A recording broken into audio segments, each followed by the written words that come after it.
मौलाना अरशद मदनी के इंस्ट्रक्शंस पर जमात उलमा हिंद के एक डेलीगेशन ने हाथरस का दौरा किया। इस दौरान उन्होंने विक्टिम्स से मिलकर उन्हें 10,000 और 5,000 की फाइनेंशियल मदद दी। दरअसल डेलीगेशन का ये तीसरा दौरा था। वो सोखना गांव पहुंचा, जहां एक घर के 3 लोग हादसे में अपनी जान गंवा बैठे। डेलीगेशन ने विक्टिम फैमिली से मिलकर फाइनेंशियल मदद के साथ साथ मौलाना मदनी का मैसेज भी सुनाया। इस मैसेज में मौलाना मदनी ने कहा कि इस दुख की घड़ी में हम आपके साथ हैं।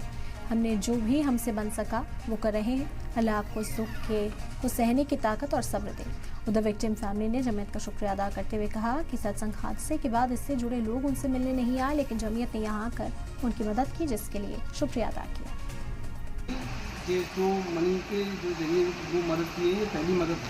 अच्छा, कौन लोग मदद करके गए? यहाँ पे मदद केवल फल फ्रूट की और उसकी चीज़ की मदद नहीं है। ये कौन लोग थे जो मदद करके गए? ये जी हमारे जो दूसरी कौम से हैं, यानी मुस्लिम कौम से आए हैं ये मदद करने के लिए।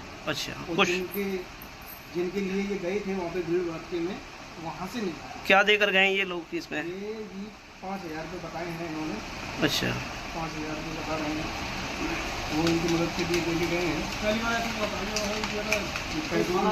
पहली बार आया है, जिससे क्या है कि कम से कम हम इनका कुछ ना कुछ अम्मा का